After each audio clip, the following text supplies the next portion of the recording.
page turners, welcome back to the channel. I'm Matthew, the man with a hat who reads, and it's time to look back at the month that was. This is my June 2023 wrap-up, including June on the Range. But I didn't break out the cowboy hat because I wasn't feeling it. But June was a good month. We read 15 books this past month, up considerably from last year when we read 8. Namely, last year was so much lower because we were tackling Lonesome Dove, and that was a pretty thick book, as some of you know. And that puts us at 73 books for the year. Our goal for the year was 140, so we're over halfway to that goal and doing great. And that is also up from last year. So let's not waste any more time. Let's talk about what I read, starting with the library books. That is if I put an image there. It's been a week.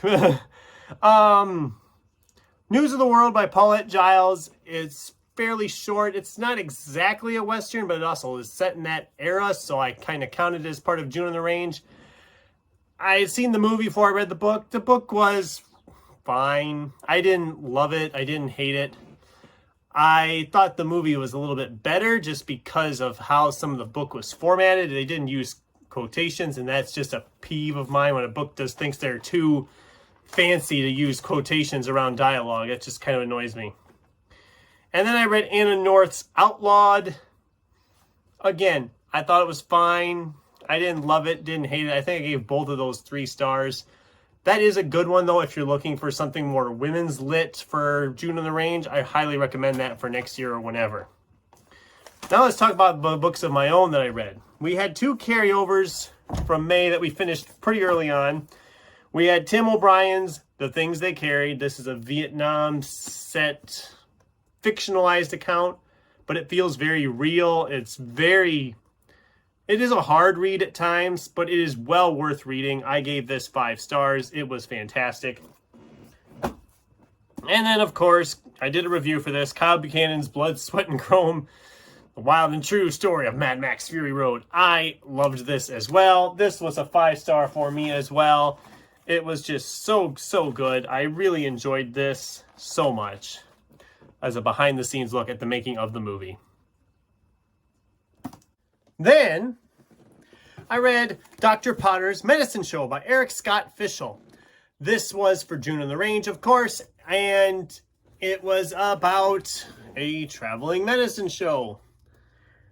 And this is where the month kind of started to fall apart on me because I had picked a lot of books and I read a lot of books, but a lot of them just didn't work for me. And this was one of them. We get introduced to a ton of characters, and then by the halfway point of the book, half of them are dead. And I struggled with this. I mean, it wasn't the writing style so much as just the story in general. I just really had a hard time with it. Great cover. But, yeah, that's not even in the book. So, do with that what you will. I think I gave it like 2 or 3 stars. It might have been 2 stars the more I think about it. It just really didn't work for me. Then there was Mike Chen's Here and Now and Then. I liked this one quite a bit. I think I gave it 4 stars, 3 stars. I can't remember what I gave it. I'm really bad at this, aren't I? There again, it wasn't exactly what I was expecting, which I guess is good, but the way the synopsis made it sound, he'd be traveling. He's a time traveler from the future. He gets stuck in the past. They don't come to rescue him for like, is it 17 years or something like that, 18 years. So he all of a sudden had met a woman, had a kid, and all this and that. And I thought they were going to be like him traveling back and forth in time between his 2 families for a while, and they didn't really do that. But what they did do, I kind of liked. I just wished I'd have liked it more. It was good, but it's not one I think I would ever visit again. Then we have Genevieve Cogman's The Invisible Library. This is a first in a series of like 8 books. And again, I was not overly loving this. There again, I had issues with some of the choices these characters made. I had trouble with a lot of the choices like that. And I thought it was fine. I didn't hate it or anything, but I didn't love it enough to commit to the next 7 books in the series. So for me, it's a one and done. I gave it 3 stars. It wasn't exactly written for me, I guess. Probably I didn't hate it, but I didn't love it either. Then we have Max Allan Collins' Maverick. This is a novelization of the movie starring Mel Gibson. The movie's a lot of fun. The book was a lot of fun. It's the same as the movie for the most part. There's a couple little things different, but for the most part, it's the same as the movie.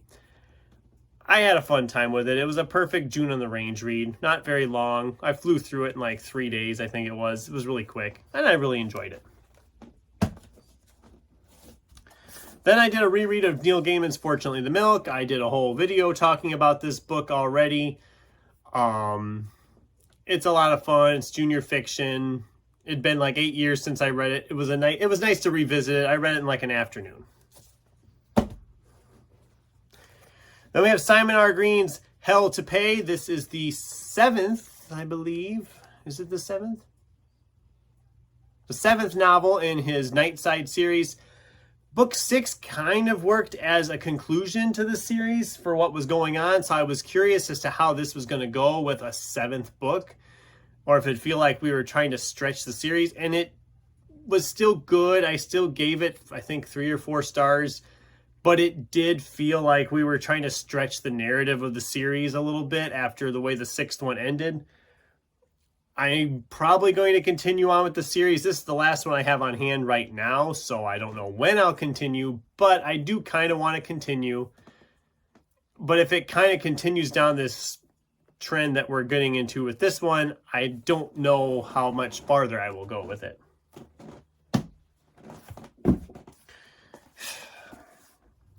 Raymond A. Villarreal's A People's History of the Vampire Uprising. I had problems again with this. This was, I believe, a 2-star book as well. I just couldn't with this. It took me forever to read this. It's long, it's longer, but it's not that long. It's not long enough. I mean, the print is pretty good size. There's a lot of page spacing at times. I should have flew through this, and I just struggled with this. I don't know. It was like, oh yeah, vampires are now in society, but I had so many, there's just the logic of some of these people who willingly became vampires, and it made no sense to me at all. And I mean, it doesn't matter how you try to look at it from like a logical standpoint or a story standpoint, it didn't make sense at times that some of these people would be like, oh yeah, I'm going to be a vampire. It didn't make sense at all to me. And it was really a chore to get through. We'd kind of jumped around with a lot of characters. It didn't really have a coherent narrative because we were jumping around in time periods as well. Like in a modern time, like, okay, it's 42 months after the outbreak. And then all of a sudden we're back to 30 months after. We'll just tell it in a linear style so I know what the hell's going on. But I don't know. I just didn't care for it. Then we got Benjamin Percy's The Wilding. This was a 3-star book for me. Guy and his father and his son all go out in the woods for camping, and then psychological things and terror starts to happen. It's very much a psychological thriller. It really kind of gets under your skin and into your head. There was one character we kind of kept coming back to. It felt like he didn't need to be there. It didn't really add anything overly to the story, I didn't think. And it's not a long book. It felt like that whole segment, though, was added as filler. I don't know if that's the case or not. I have liked Benjamin Percy's stuff in the past, but it seems like other than those first 2 of his I read, I've really struggled with him. So I'm a little concerned on what I would think of those 2 I originally read. I have them. Maybe I'll be a project to reread for next year. But then we have Alex Helms' The Dragons of Heaven. As you're noticing, I had a really rough time here towards the second half of the month because a lot of these were just really not working for me. And this one also just didn't work for me. It had some good ideas. I liked the story we were telling, But it is every other chapter. Then, now, then, now, then, now. Or is it now, then, now? It doesn't matter. Anyway, that got really, really annoying because in the then parts, they're introducing us to characters that all of a sudden the next part they come around in the now, or we get introduced to them in the now, and then we realize, I don't know who these people are. Then they do the then, and oh, this is who they are. It just was a mess, in my opinion, to read. I didn't hate it. I only gave it 2 stars, but I didn't mind it. It's just that it was such a mess to read because we were going back and forth so much. And it left me with just this feeling like, oh, good, it's over. I mean, there is a sequel, I guess, and it does kind of stay open for that sequel, but I don't think I care enough to continue on with it, so I don't know. And as we came down to the end of the month, we finished off 2 more. This is Ray Bradbury's The October Country. This is a short story collection. This is actually more of a horror story collection, which is different from what I normally have read by him. So I really, really enjoyed this. I wish I'd have saved it for October of Horror now that I've read it, but that's okay. I gave it 4 stars as a whole because I really did like this collection. And then we barely got it in, but Classic Westerns by Zane Grey. This was Riders of the Purple Sage and The Rainbow Trail. I liked the first one a little bit better than the second one. But as a whole, this volume I did give 4 stars to. I don't think I'll keep it though, because I just don't see myself reading it again. So somebody, if you're in the half-price bookstore around me sometime, you might find a good deal at some point, because I'm probably going to unload this.